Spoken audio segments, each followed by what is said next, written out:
All right, Chelsea fans, welcome back to another episode of the London is Blue podcast. This is your host, Brandon, my co-host, Nick and Dan. Gentlemen, we got the Luton Town match review. That's right, Luton away, the Cracker Jack box stadium that everybody seems to love, Dan. We squeezed our 37 fans in and walked away with all 3 points. I'm excited about this one as we head into New Year's Eve. You know, I will say, I would love to go to an away day there. I think it would just be absolutely fun as all get out.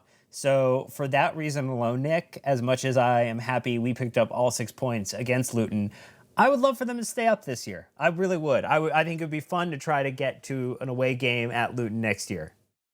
Yeah, I have a ton of respect for Luton and what they do. I mean, obviously they overcame huge odds to even make it to the Premier League last year. They, won the playoff in extra time and penalties, and I genuinely think Rob Edwards is a really great manager with the amount of ingredients he has in his cupboard. He's made a pretty competitive side out of that. And so, yeah, I think there are some other teams I'd rather see go down than Luton, but they have a big job on their hands. It's going to be interesting to see what happens. I'll reserve some of my comments for later in the episode, especially if you've seen my socials lately after this one. But look, we have a lot to talk about. We got a Looney match against Luton Town, and we're going to jump into it like we always do with our 3-word match review. Then, in case you missed it, Chelseafied, Dan, what did the lovely people have to say after this one? Spanish Joe starting us off with banger management therapy. You had G-Page 08 with the Hatters handled haphazardly. Aaron with the Lucy Goosey Luton. TK Lot with the Forever in Doubt. That was really good. Craig with Sauce Stains Sheet. Ross Sauce Barkley, unfortunately, was the cause of no clean sheet, at least initially. Allison Bender with the Only Needing 2 Silva's Face. Kind of could be a meme in the near future. 5 Takes on 5 Stripes with Column Collected. You had Philo with the Real Deal Petrovic, because I knew I couldn't get away without getting one goalie reference in there for Brandon Busby. Mandatory. You do you. You do you, you know? I know I'm going to pick up a flack if I don't, so I'm just, avoiding that. I want to end 2023 on a strong note. Well, I mean, look, there's a lot of pod left, so we'll see how this rolls out. I put Discord loves drama. If you're in, you know. So we gave up their first goal, and I said drama, and everyone's like, "Shut up!" And I was like, "Nah, we need a little bit of drama. This will be fun." And then they scored a second, and I was getting roasted. It was very nervy in Discord, but it was a ton of fun, and I'm glad to be the one coming out on top. So I owned you guys. That was fun. I appreciate that. Dan, what about you?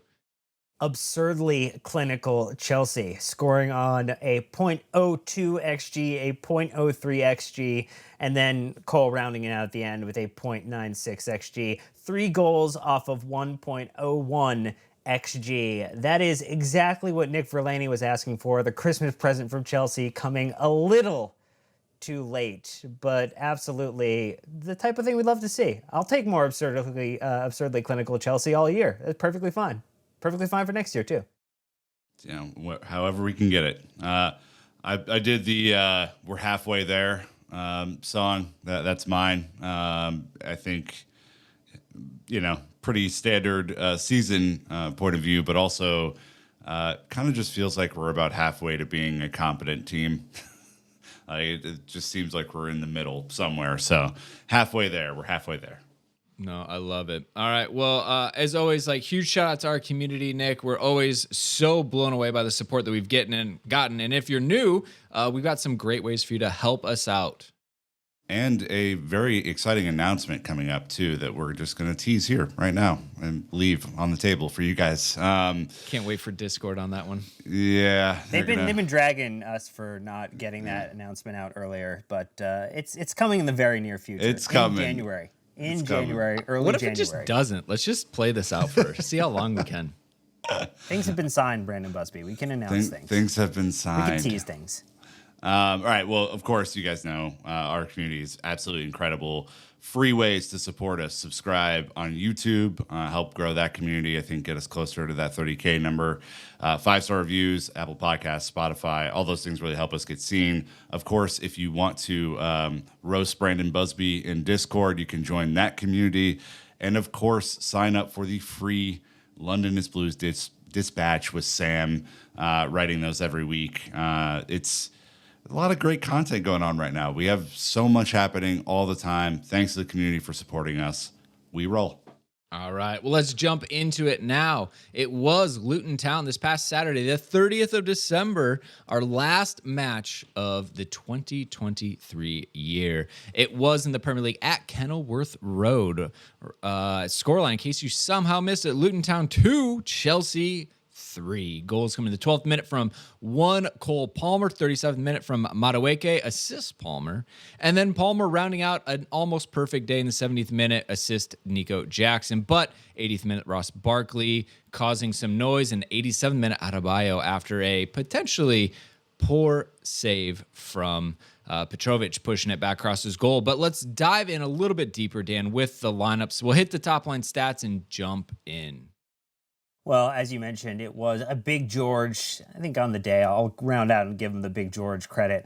And between the sticks, you had Malo Gusto, Axel Disasi, Thiago Silva, and Levi Colwell as your back four. Conor Gallagher and Moises Caicedo putting in some shifts in the midfield because our attack was 4 wide when you had Anoni Madueke, Cole Palmer, Nico Jackson, and Armando Broya as the attack on the day. We did use some substitutes, only one coming before the 80th minute in the 62nd, and Christopher Nkunku for Armando Broya, Enzo Fernandez in the 81st minute for Madueke, and then Alfie Gilchrist, 2 matches back-to-back in some 90-minute plus stoppage time substitutions coming on to get Cole Palmer a little bit of applause from the away supporters as he exited the pitch.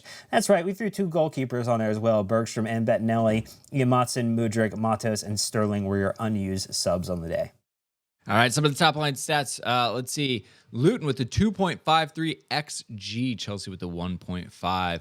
According to SofaScore, I know if you feel like, Dan, you put something else, or was yours we scored 3 goals off of a 1 for your 3-match review? We scored 3 off of the 1. Amazing. Absolutely amazing. And we had 1.5 total. We had 49% possession, which might be interesting. We had 12 shots, 8 on target. That might be a record, a conversion record, right, on the season. Luton had 15 shots, but only 6 on target, and not until the very end. I think their first shot came in like the midway point through the second half. Is quite quiet until the flurry at the end. From there, we had 21 fouls to their 14. That is a lot of kicking each other. 2 cautions for each team. And then we had 1 big chance. We missed ours. They had 4 big chances, and they missed 2, which is crazy. And they also hit the woodwork twice. So I think that's why a lot of people are feeling a bit lucky how this one all rolled out. And then lastly, we had 4 saves to their 5. Busy day for the goalkeepers, which you love to see. And then our one random stat from Joe says 12. Cole Palmer has been involved in 12 Premier League goals this season, 8 goals, 4 assists. The only player currently aged 21 or under to be involved in more in Europe's top 5 leagues this term is one Jude Bellingham, who is on 15. Cool. Cole. Love to see that. I mean, it's all right. I mean, if Jude Bellingham's the yardstick and we're measuring up to it, that's decent. Nick, and Pet Shithouse moment of the match. All right, go ahead. Reverse. Look. We did a lot in this match. There was a lot of things to talk about. I think the one that really stood out is Cole Palmer's celebration. He's a little chilly. That's all. A little bit chilly. Saw all the Instagram comments. Said so after the game. Wanted to do something to pay that off. 1, it's a fantastic celebration that makes him look like a boss. And 2, it is a bit shithouse, and I love it. And 3, I did a nice little tweet saying, "Baby, it's Cole outside." The club then ripped that and put that on Instagram. So it must have been good enough. Cole Palmer, shithouse moment of the match, with a honorable mention for Alfie Gilchrist going absolutely berserk at the final whistle. I like energy on a million with this kid. I don't understand how he does it, but I enjoy watching it every time. I'm super surprised Nico Jackson didn't make the honorable mention for you with the the stoppage time where he went to go get the ball, acted like he was going to be the person to throw it in, held it for a couple seconds, bounced it on the ground, and then walked away. That was phenomenal. It kind of reminded me of, like it was a couple seasons ago when Reese forgot he had arms and couldn't catch the ball on the sideline. Just like hit it. Yeah. So that was pretty good. I think all three of those are great. Good shot, Dan. Love to see a little bit of the shithousery. Did we get any cautions for time wasting at the end? Because Tierney was on it all match. So if not, we got away with one there, I think. Petrovic not getting one was kind of wild, considering how early he was first half buying some time. About 20th minute they were talking about it. Gusto got one. He got one on right. Yep.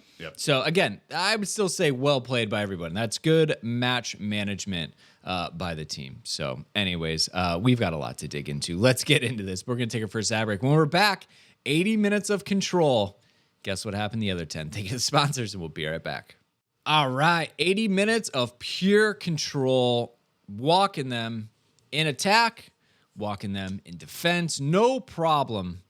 So if we stick here, Chelsea managed the game without issue. First half, great, right? We've got the stats. Luton Town only had 5 shots, 2 off target, 3 blocked. Very easy first half for Mr. Petrovic. Got the early goal. Vibes are feeling good. But I think, Nick, we've been in this situation before. Get the early goal. Sometimes we're conceding the early. We know that until the halftime whistle blows, we are not safe. And there were some nervy moments. But when you see the fact that they really didn't even get a shot on target within the first half, we get our goal. A little bit of optimism started to peak, right? Within the first 45, a lot of people would consider that one of our better halves of football because we didn't concede.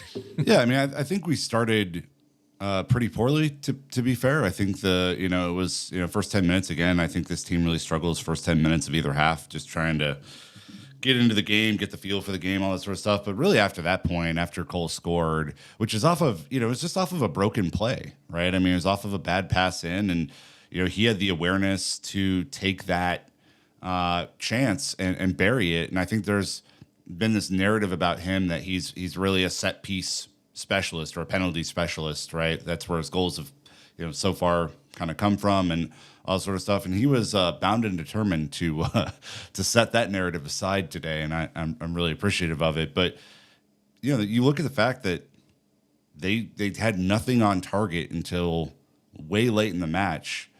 It was a really decent performance. The first half especially was a decent performance. I felt really calm about the whole thing. It's, for those on the West Coast, the 4:30 a.m. kickoff or the 6:30 a.m. kickoff where we are, it's not always the most lively game of the weekend, but this was. It felt like there was a ton of great energy, even though the team just played 3 days ago. And, they rolled out a lineup that had some, kind of different looks to it than maybe we were anticipating. And I think everyone kind of came out to play. It's not without the bad performances in there. I think there were some tough performances in the first half, but I felt good at halftime, Dan. I don't know about you. It's interesting. I thought this was one of those games where I don't think you would argue that we played particularly well, but we got the results, which is absolutely, we will cash that check every single time and run away, skip away, hop away, DeLorean 88 miles an hour away as fast as possible to get to our next destination. I think in general, like, Cole didn't seem like he was bothered to play much defense on the day, which was interesting. I mean, he was very much like, I'm going to be as far forward as I can be right behind Broya, clean up, mop up, try to convert something, try to get an opportunity for a goal. I thought was really interesting was the shift to putting Nico on the wing alongside Madueke and playing them left and right. And we didn't see Sterling in this match. Broya was essentially a sponge for the defense and gave Nico, I think, a lot of really cool opportunity. I think he draws a lot of interesting criticism, but I think overall, I mean, just the assist he had in the goal that Palmer ended up magnificently taking in the way that he rounded the keeper, absolute composure that, is just not something we have always seen from many players in this side. And then, Madueke getting in the spot as well. Brandon, I mean, I think in general, the attack did really well, given the challenges that we intended to face, which was that we were not going to necessarily get a lot of good shooting opportunities. When I saw the lineup, I thought we were going to do 2 up top. And so I was a little bit surprised to see that he was on the wing, but he was very much on the wing. And as you talked about, it kind of morphed as well, where Palmer ended up finding himself in the middle. So I think like Broya would push to the far, Nico would stretch it, and they really tried to create, Cole on the center backs. I do feel like that was something that was a tactical setup by this team because they did it over and over. And obviously towards the end, Cole getting his third goal, he was split the center backs. They weren't ready for him to make that run, especially on the counter. And that worked quite well, which again is something that I think is a little bit new. Trying Jackson where he's been, maybe a little bit more comfortable. He doesn't have everything on his shoulders. And in Broya, I think a lot of people consider him to have had a very quiet and effective match. Maybe his movement to create that space for Cole is actually what his role was on the day, which, if so, clearly worked. Yeah, Broya seemed more like a decoy yesterday to me. And I think just like you said, Brandon, to me it was the off the ball runs, using the left side for the quick interchange, and then playing it through the center and opening up that space, because I think physically Luton were trying to match us up man for man, and I think we're losing, Nico and or whoever was coming down the left, whether it was Malo Gusto or Cole Palmer coming over or whatever. And when I put it in my halftime notes that I thought that Nico and Armando had played really well, or played pretty good, I think I said pretty good. That's what I meant, is they were doing the disciplined things, even if it wasn't coming off with like great ball control. They were still getting Madueke and Palmer the opportunities to kind of get in and do what they do, and that worked, right? They both scored goals in the first half. And so you think about the way that the team was playing, as soon as we got the ball through midfield, we had our run at them. Like they had very little resistance after we broke through midfield. It was very clear that their game plan was to press us as high as possible and try and make Petrovic or our center backs make a dumb error and capitalize on it. And once we broke through that, I thought Nico was excellent doing a lot of that yesterday, making the selfless runs, making the interchange passes in particular. And so, was it like a banner day for either one of them from a goal scoring perspective? And did they kind of both fall off a little bit in the second half? Sure. But I think they were asked to do something different than what we've typically seen them do this year as strikers. So I wanted to kind of call that out, because I know it was a point of contention on Twitter yesterday, to say the least. I tell you what, it's there's a lot of like, this and that. I think are we seeing an evolution, right? We need obviously more matches to see. I'm interested to see where this team goes. I think if nothing else, we can say Poch is trying different things to pull things out of players and stuff like that. And at the end of the day, like especially like Broya, he's going to be focused on the 3 points, which we got. And if, his ability created some options, I think will be good in that sense. This is a team effort. We need to continue to just focus on, finding what is the right play with these players. I mean, again, we had changes.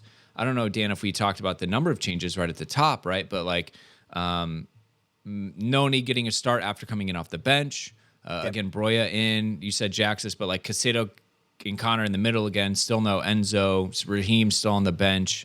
The back line, I think, was pretty predictable, but and Kunku, only playing a substitute role, which is probably best for everybody after he just played the last one.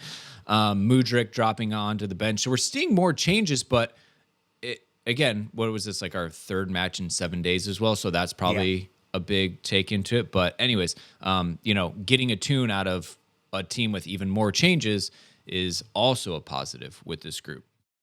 Yeah, I mean, look, if this is angry Madueke, keep that dude as angry as possible. I don't know, put him in a he seemed pretty happy in his Instagram post. Yeah. Maybe he's just angry at Poch. I don't know if Poch just needs to continue fueling that anger and getting the most out of him.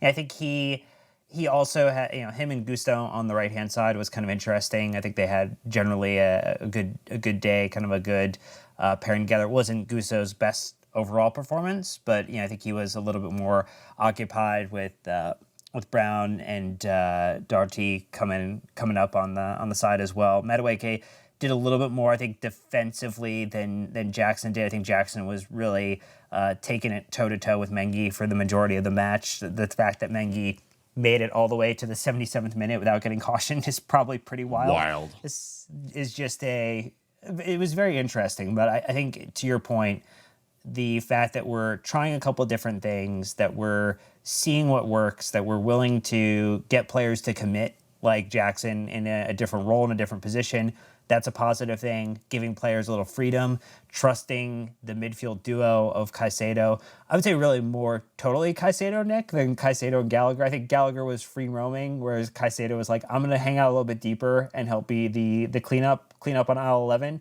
Like, that's where he was active, whereas Connor was a little bit further forward. But both of them had a ton to do today to try to keep everything kind of constrained and keep us kind of pushing a little forward, not falling too far back. Yeah, I mean, just to talk on Madueke, because I think this is our first real sample size of him in the Premier League this year, right? I thought he had a great day out. I mean, I think, he's been knocked for not tracking back, not doing the defensive work that he should have been doing. And I think when you look at the progression of a player, you start to see like little things happen, right? He was on a side where it was very clear that Disasi was going to need a little bit of help.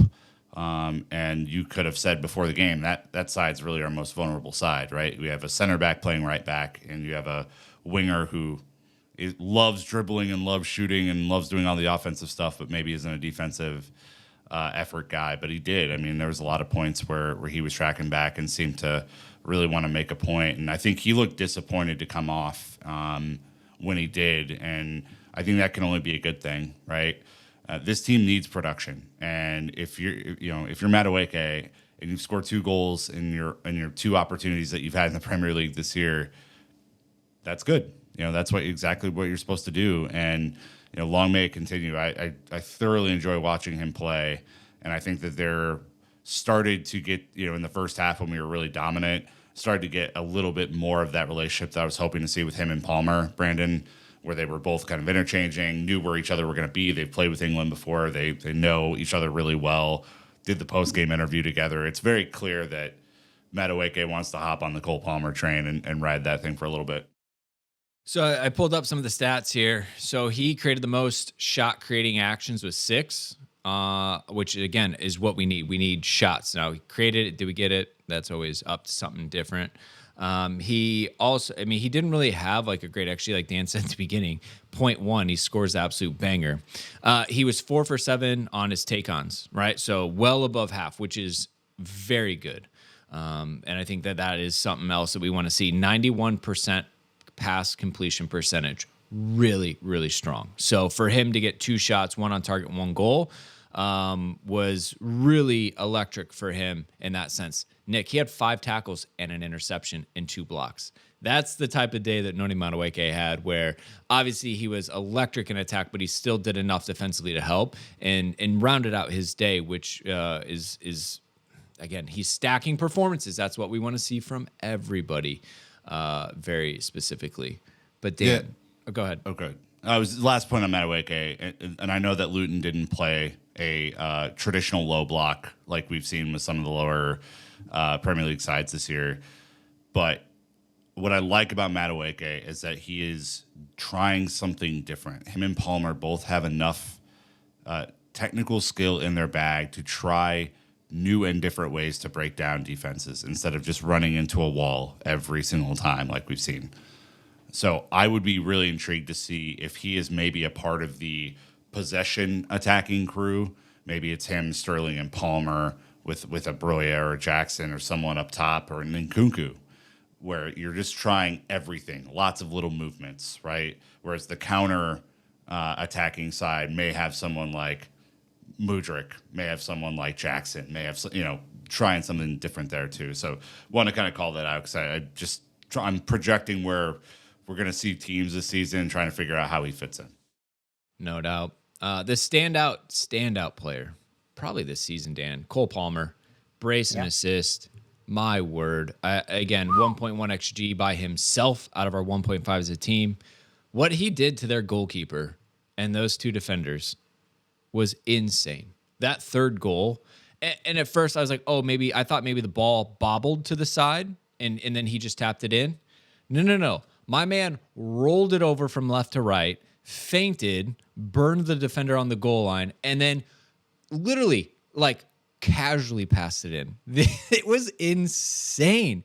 And when you realize that he was in control of that situation the entire time, that I was just like, hands down, that was special. Because you think about Ali Giroud against Southampton, that was more like him just keeping his long legs on top of the ball is like, it was a little bit chaotic. Not with Cole. He was in complete control the entire time. Absolutely dirtied Luton up. And it's no surprise that he's getting a lot of the early recognition for signing of the season. You know, there's a couple of end of the year themes or posts that tend to roll around, people talking about the best player of the season, the underrated player, and the best signing. And I think Cole right now is running away with the best signing of the season. I think between him and Gallagher, I'm seeing both of them as the player of the season one that people are talking a lot about. But specifically to Cole, very calm, very composed. I think this is showing, to the point Nick made earlier, that he is not just his penalties. And what I'm hoping is that this gets him more recognition from the team to continue to put him in situations where he can shoot. He is a good shooter of the ball. Like, he is a very, very composed finisher. I think he's very comfortable taking shots from a longer distance. Play him into the positions like you did in this match and reap the rewards. And that's going to be both with Nkunku on the pitch and with Nkunku off the pitch. But ultimately, Cole Palmer is going to be, I think, interestingly, I think he will clearly be the fan favorite this season. I don't see anyone else upsetting that between now and the end of the season, Nick. I think he's, unless something were to change drastically, he's running away with the fan favorite of the year. Yeah, I mean, I cannot believe how calm and collected he is at this age. 3 defenders around him, rolling the ball over the goalkeeper. That's a I've done this a million times in practice sort of thing, and I'm gonna do it in a game. And I just can't be more excited than I am to see him evolve as a player. I mean, he's still so damn young. I mean, you think about what he could potentially be as he gets toward his prime in 4 or 5 years. It could be a really, really special player. I mean, the fact that he already has 12 goal contributions at this point in the season puts him on pace for 20-plus goal contributions this year. And you know, unless there's a major injury, which, knock on wood, we don't need any more of those, it's hard to see him not getting there. I mean, the only variable in his game right now is that he hasn't played with Nkunku. Really, I mean, he's maybe a few minutes here or there, but like, Brandon, you think about the future of what those two very instinctive footballers could do together. They will cook. There's no doubt about it. And we don't have any reference point because we didn't get to see him in preseason, right? Cole was right at the end of the window and Nkunku was already out. So no doubt, like, Cole is an instinctive player. So is Nkunku. Nkunku only looks forward. And they're going to play 1s, 2s and stuff. And you're right. It is absolutely just going to be great. But Cole Palmer, it's just, he continues to play consistently. He was a 9.1 on SofaScore. We know he was man of the match by a mile. He's still 21 years young, right? May 6th, he'll turn 22, almost at the end of the season. So, look, Joe Shields, whatever he said to the owners to unlock this one, it is looking like fantastic business already, even with the 40+ million price tag. So, Cole is the real deal, and we are super lucky. And again, we've talked about this in a previous episode, I think with Naz, like, the timing just worked for Cole, where we had time to give young players minutes, and he has stepped into a lot of different roles. He's played on the wing, he's played central, he's played false 9, or just a striker, and he seems to find a way to do and have a positive impact in every single match. Like, can we think of a thing where he's like negatively impacted a match? I can't think of anything, at least off the top of my head, where like maybe it's a late foul that they scored off of or a bad pass. Like, I feel like he's just been only positives.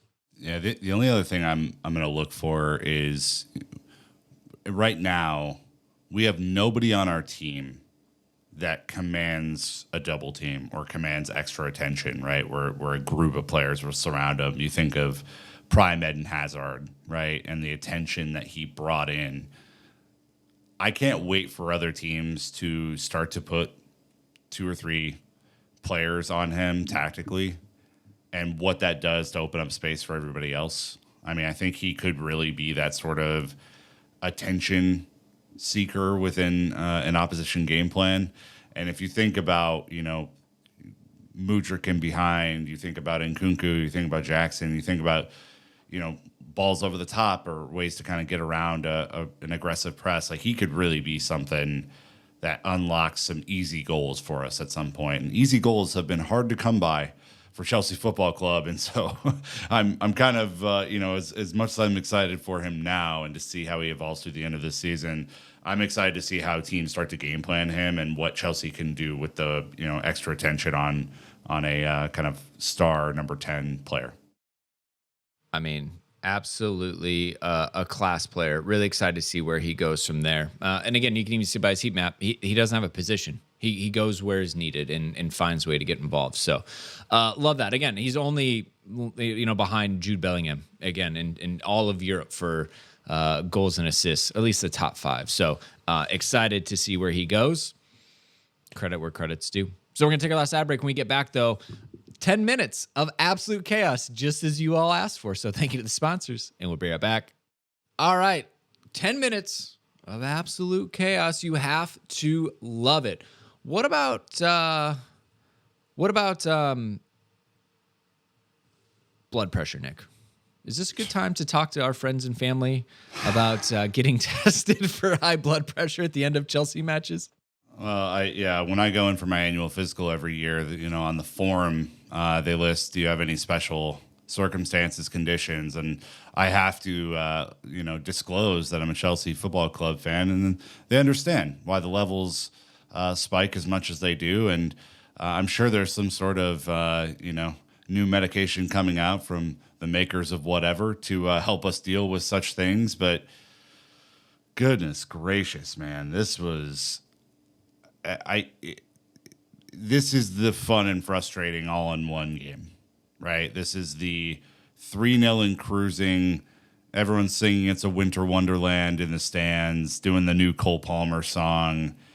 Everyone's having a good time. You're at this really unique stadium. You've so far through 75, 80 minutes dominated a team that, really hasn't been like shit on properly this year. Luton's kept most of these games really close, especially with the big teams. Sam and Dan did the preview and kind of went through some of their results against Liverpool and Arsenal, and it's been tough to go there. I think that's a fair enough point. But it just feels like there's an off switch with this team.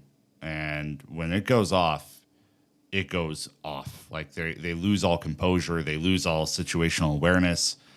And that's the last 10 minutes of this, or 10 plus stoppage time, all the stoppage time that was put on, I think 7 minutes total at the end. But Dan, I don't know how you felt about this, man, but I just couldn't comprehend it. It was early in the morning. I was a little tired, but I just couldn't understand what I was watching after seeing the 80 minutes previous. Can I give you hadn't had your the results? I was gonna say Nick hadn't had his 16 shots of espresso, and I haven't had 3 death lemonades. So we got a lot of feedback on that, by the way. We did. This was the caffeine boost we needed.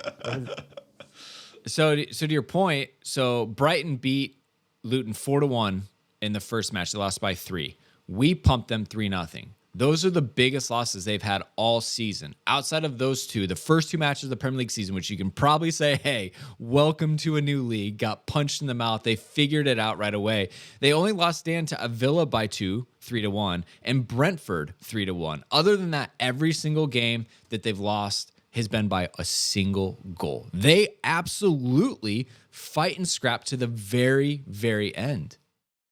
Well, I'll go into this because I think the question I was going to pose is how much of this is Chelsea and how much of this is Luton at home.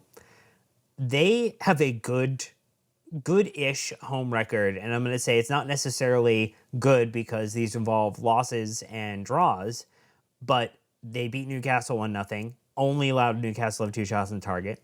They lost to City 1-2, and they were leading until the 62nd minute. They lost to Arsenal in a 4-3 thriller. They actually went ahead, and Arsenal only won in the 90th and plus 7th minute to somehow pull that game back, despite now really, really struggling in the month of December. You had the loss to Spurs, which was early in the season when Spurs still had everybody and Ange seemed to be a wizard.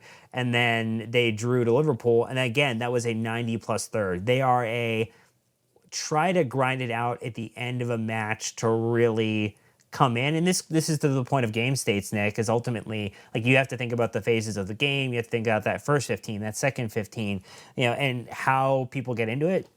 Luton does have something pretty magical around that last 15 minutes. And I think that's up to the players and the manager to realize, like, how do you protect that lead, even though it's 3-0, even though you shouldn't be necessarily too scared, that you just locked this down appropriately, because Luton, unlike a lot of other teams, find a way to get involved in that last 15. They're the one more round. Let's just do one more round right before the party's about to end. Yeah, you always hate that guy. Look, I think I was disappointed with Poch in this one. I think that up until the 80th minute or whatever, they didn't really pose a threat, and I think the game plan could have been rightly lauded. That Poch did a really great job, but the moment that it started to turn, it felt like he was slow to the draw. To me, it felt like the subs weren't right. It felt like, I think Kunku had like 10 touches in his 20 minutes that he had on, or something like that. It wasn't much. And it didn't really seem like we had the right personnel in the field. Gilchrist comes on, tries to help solidify. I think we go 5 at the back to try and close down some of the crosses, all that sort of stuff. But it was, I just was not impressed with the way that he managed. Now, obviously, he has some stuff going on, Brandon, right? The team is completely zapped at this point of the year. Played 7 matches in December, tons of injuries. But there's an opportunity in this game, as you see Moises Caicedo slow down pretty dramatically in the 80th minute, Conor Gallagher on his last gasp of air, to throw in someone like Alex Matos to do a job, to close down people in midfield. There's a chance to get Gilchrist on much earlier than he did, to see how Luton were starting to come alive and try and shut that down.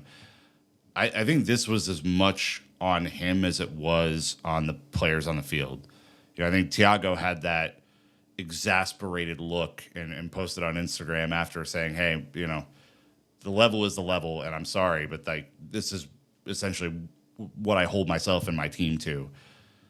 I think I have more frustration with Poch than I do maybe the players on the field. That's just my take.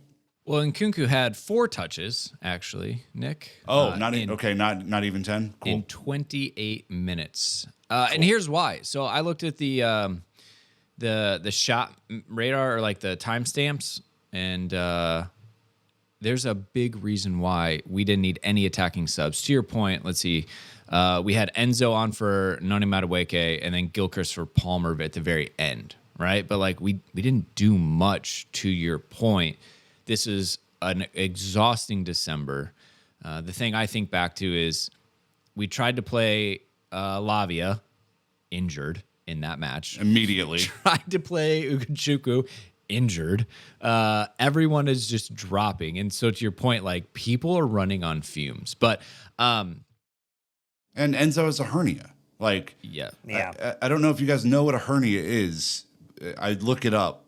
It's about the most like tenuous health situation that you can have. It's a tear in your groin, and it is really, really bad if it goes really, really bad. And so playing athletic sports with a hernia seems to be a pretty tough situation for Enzo. He's clearly not been super fit all year. Now we kind of have a inkling as to why. Like, midfield's paper fucking thin right now. I mean, we have 2 guys doing all this work, doing some really hard yards. Caicedo really, kind of came on in the second half a little bit, but like, what's the harm in throwing Matos on, man? Like, and why isn't it in the 60th minute? When things are in control and you can kind of get the game over the line the way you want to. Why not throw Gilchrist on for a half hour when you're up 3-0? Give DSaucy a little bit of rest. Like, these are the sorts of decisions that boggle my mind. And maybe it's, I don't trust these kids yet. Maybe that's going to be his answer. He would know best. He sees them in training. But I can't imagine that DSaucy would have been too disappointed to come off at 3-0 up, and have himself a little bit of rest, or Colwell or whatever. I mean, you got Motson in around two. Like, there were options. He didn't take them. I think that was my frustration. And then the game starts to get away from you when the legs and the brains kind of turn off. So we had our last shot was in the 77th minute. Okay. That was Noni Madueke off target. Cole scored in the 70th minute. From there, it was all Luton Town. And you didn't need stats to know that, right? Barkley in the 78th saved. Adebayo hit the woodwork in the 80th minute. Ross Barkley scores in the 80th. All right. They had the offside goal. Correct. So you had that. You had your warning shot. We'll call it that, right? The warning shot. And that would have been 2-1. All of a sudden now we're like, all right, we got to figure this out. And I think at that point, they're just going to throw the kitchen sink because they're already losing. All they can do, and they got some hope. And again, just the subs, like bringing Enzo on to kind of lock a game out wasn't great. But Luton put up 1, 2, 3, 4, 5, 6, 7, 8 unanswered shots in the last 12 minutes of the match. That is a lot. That is an absolute flurry. And it was save, woodwork, goal, off target, save, goal. So like these are on target, and it's head. Yeah. I think 5 of them were headers as well. So like we need height. We need to stop the service, right? We need to get players in to stop the serve going in because Adebayo is a unit anyway. So Dan, it all kind of like was tough, and it was not the game management I was hoping from Poch. The only thing that I do lean into as well is like, who knows what the actual fitness of the players on with the bench, but it's going to be hard to get me to think that Ian Motson could run and close down the wings and do pressure. Makala Mudryk could run and close down the pressure. Even a Matos. Sterling hasn't really played a lot either. But again, maybe there's lingering things, but it didn't feel great, I would say, at least watching. Well, there's also just the awareness of the players who were out there to run in or get into a foul situation, to run to the corner, right? If you're feeling like they're, to slow down the passing, to find kind of the secure moments within the game. And I think this is the thing that maybe was upsetting Thiago Silva, is that it's just a higher level, some of our players have just graduated from like footballing 101, so it's like 201, 301, like we haven't necessarily gotten to graduate level coursework here. That's what we need from these players. So I think part of it is on Poch, yes, part of it's on the players. And I think I'm not going to harp on it too much because we won. We closed out the calendar year with a win. We didn't seemingly get into any new injuries. And to me, this is just a very valuable lesson in how quickly things can change in the Premier League. And really the need to make sure that we do the smart thing and the right thing when it comes to managing those game states next. So I think that's ultimately like where I would leave it. Like, yeah, sure. In the moment, was I unhappy that we were conceding goals? Yes. Am I also aware that Luton Town are ridiculously crazy in the last 15 minutes? Yes. And so I think all these things can be true, and it's not worth maybe getting so worked up as I kind of felt like people were. Ultimately, I was hugely worked up. I know. I know. I mean, but I'm frustrated. Like, here's the sequence that I remember, probably 85th minute or something like this. Enzo Fernandez comes on for Noni. Not a similar profile of player at all. Not even a fit player has come on to the field. And instead of taking the ball to the corner flag, he got the ball on the left-hand side and was kind of dribbling around. He tried to dribble through Mengi, got the ball taken off him. They go down and I think score the Adebayo chance. When, he should know better. He's a World Cup winner. This is a guy who is young, but like is football intelligent, right? Like it's the small margins in this league. And that's why I was worked up about it, Brandon, because this isn't a game that should have been close at the end. Sure, give your props to Luton for doing their thing. And it is a lesson for how quickly things can change in the Premier League, no doubt. But you should have never been there. After the first goal goes in, mentally you have to switch your mode, and they just didn't. And it felt like if we played another 5 minutes, that Luton would have equalized. That would have been a really, really devastating result. No doubt at all. Thankfully, hey, we got it over the line, right? So this is, I think it was in our like WhatsApp, but our average age was 24.1 to Luton's 26.7, and that's with a 39-year-old.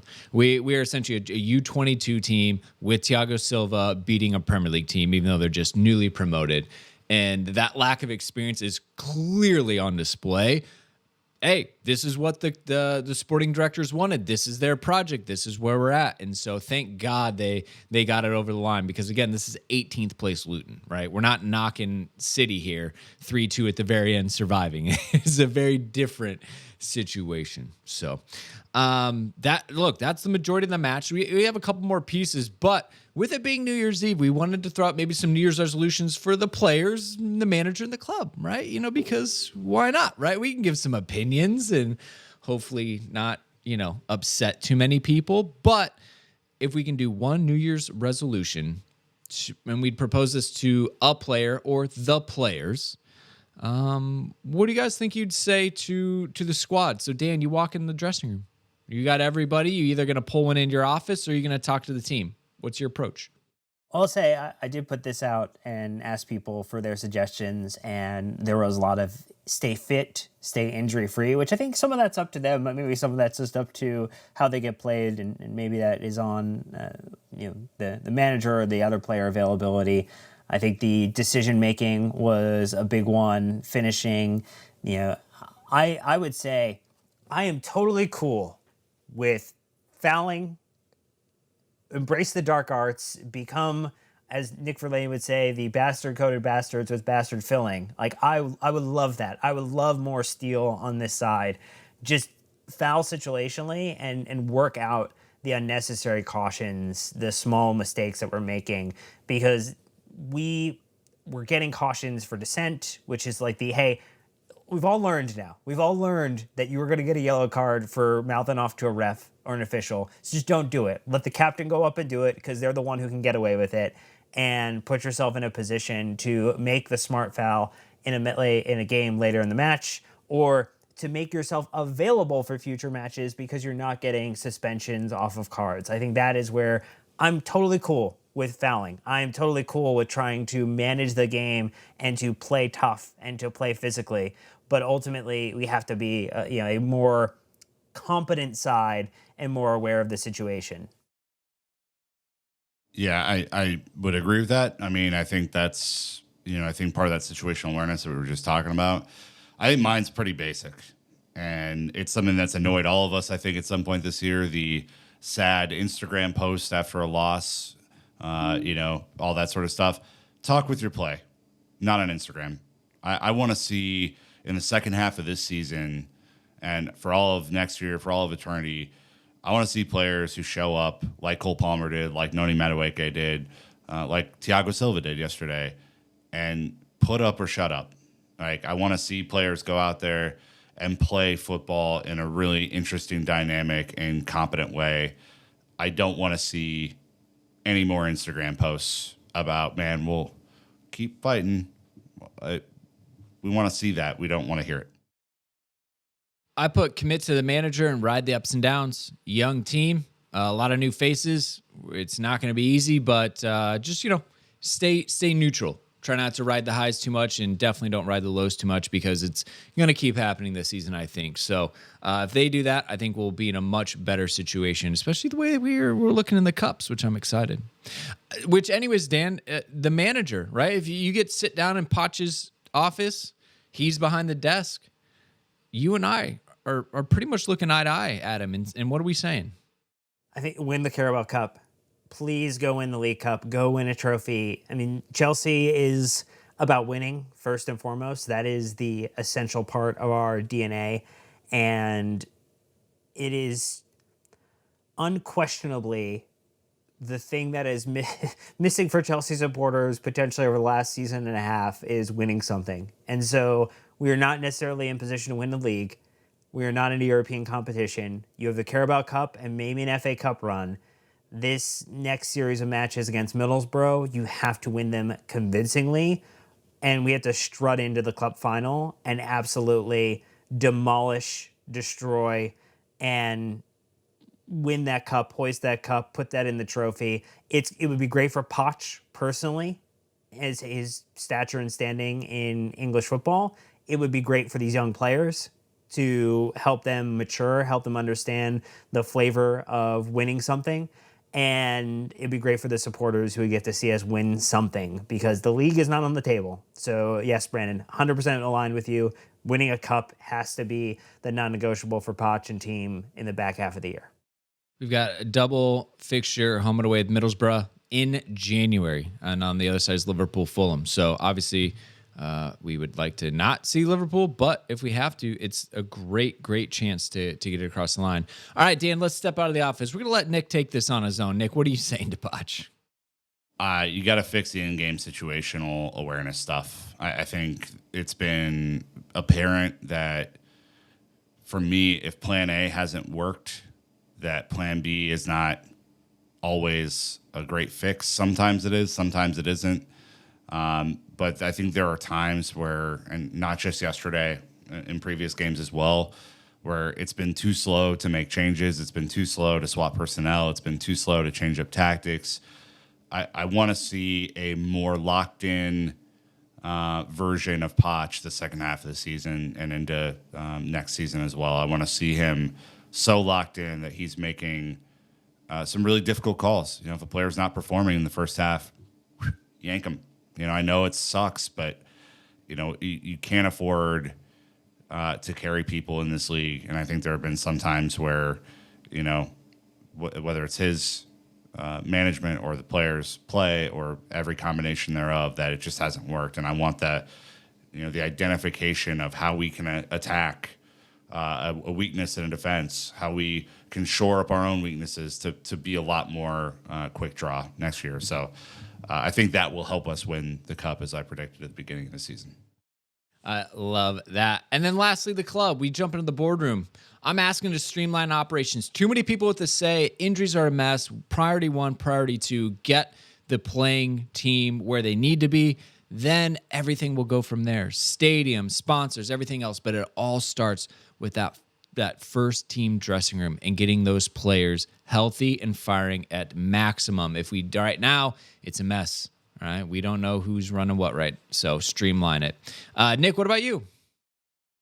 My two parts here. One, I think they do, as we've talked about in recent weeks, I think they do need to say something. I think they need to say something real. I think they need to come out and do interviews with the club's media. I think they need to publish things in, on the club site or in the match day program.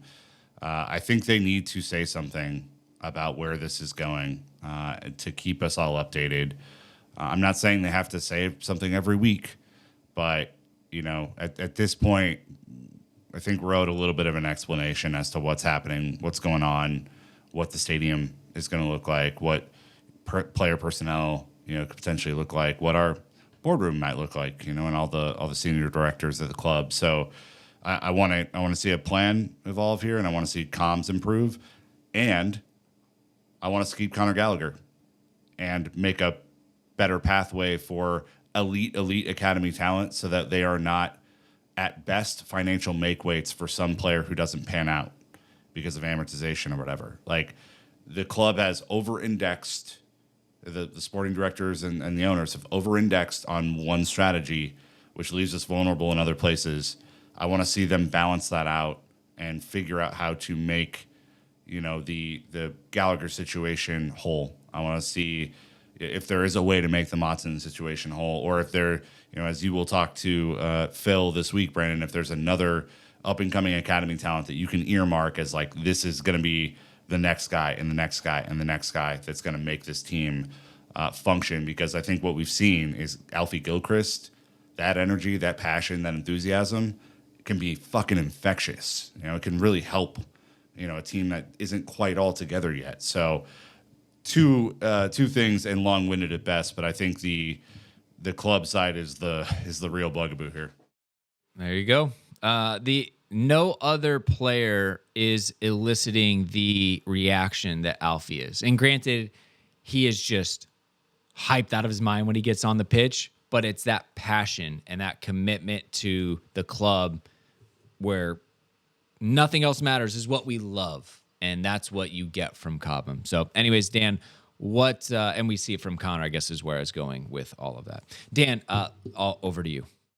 Well, I was going to go with the decision by committee piece, which I think ties to your streamlining operations. So another one that I had earmarked in case we doubled up anywhere was keeping fans central in the decision-making process. I think there have been, some good decisions, some average decisions, and some poor decisions, like the, coach fare and things of that nature to cover supporters getting from ground to other ground, the rumored increase in ticket prices after being frozen for some period of time.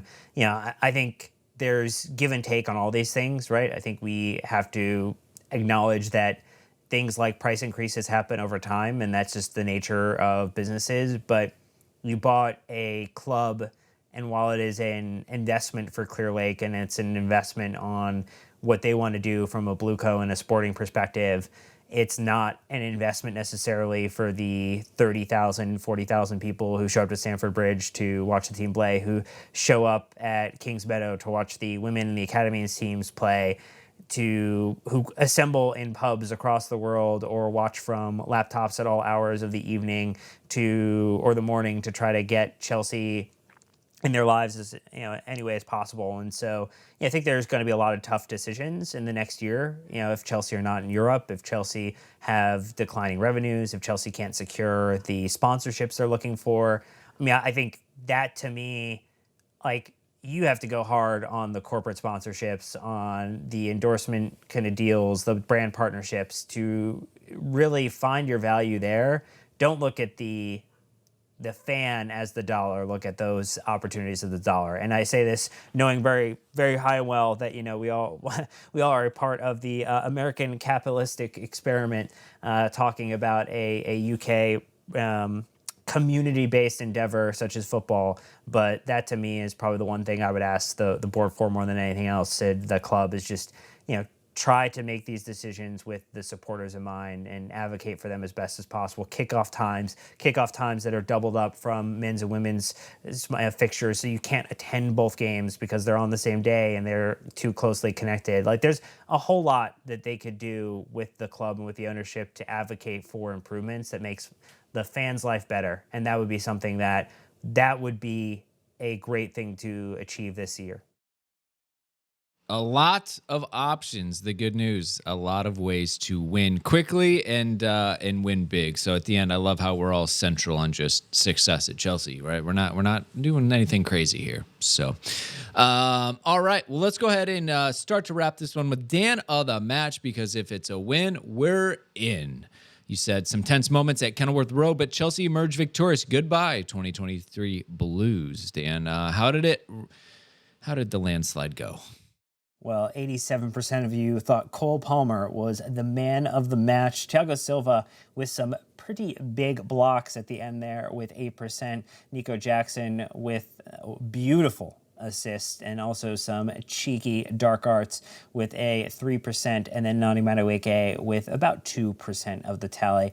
I think you could have made a case for Petrovic. The fingertip save he made was pretty delicious as well. But I don't know. Did I miss anybody? Should anybody else have been in here? No. It didn't matter. They were non-consequential when Cole has 2 goals and assists.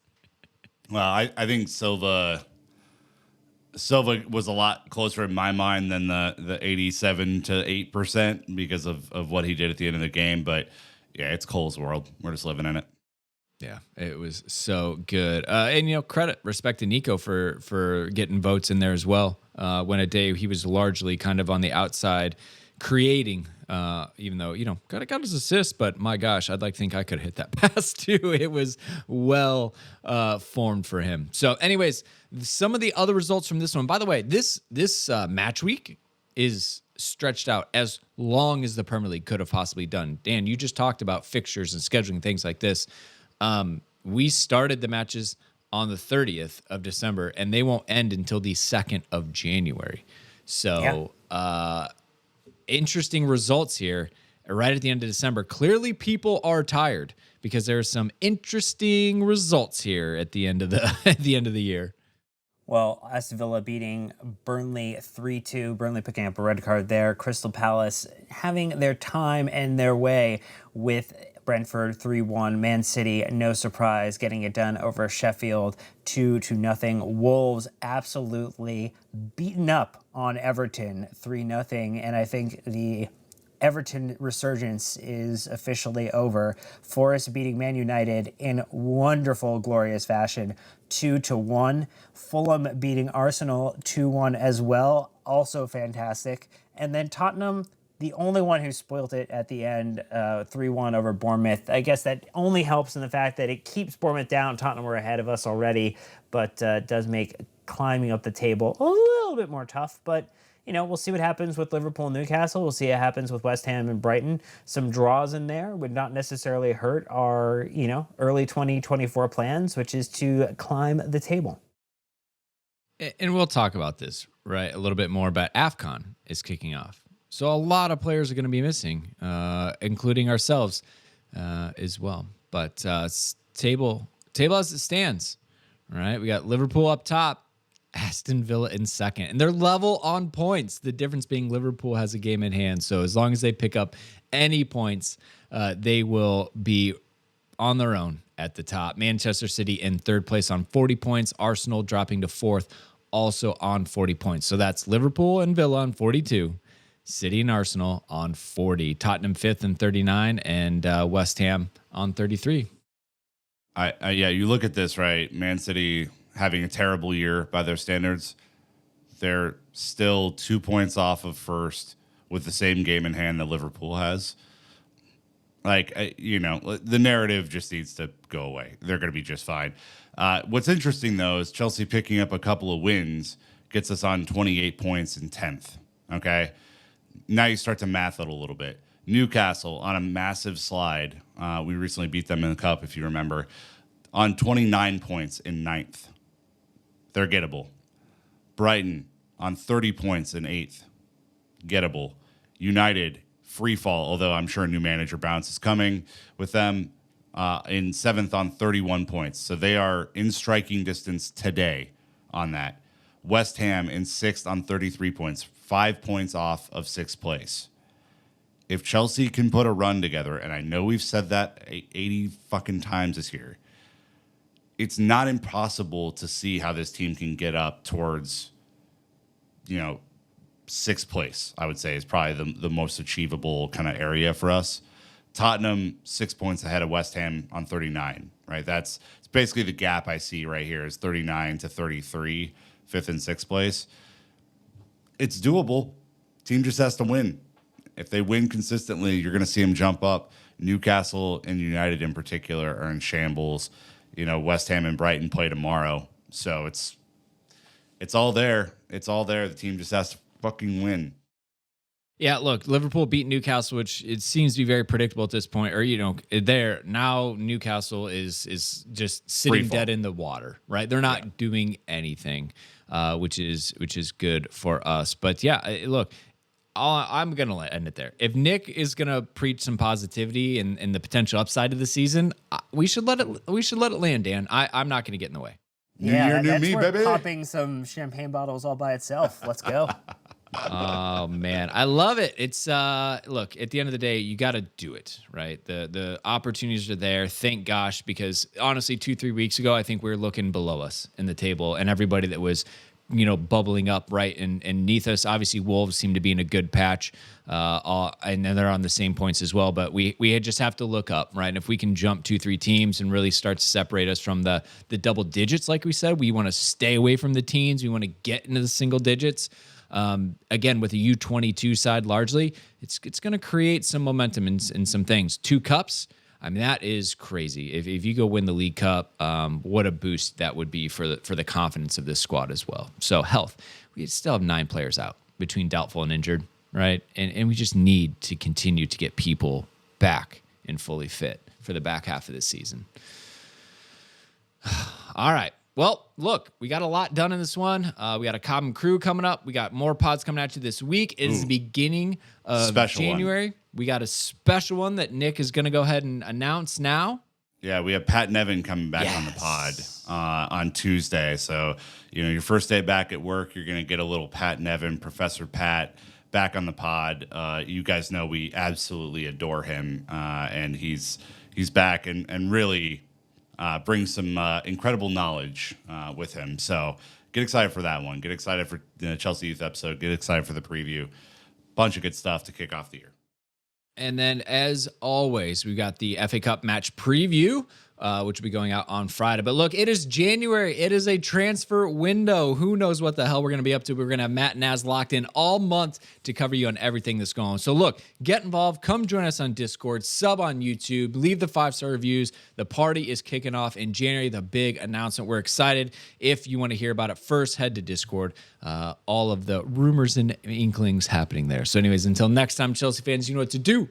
Keep the blue flag flying high.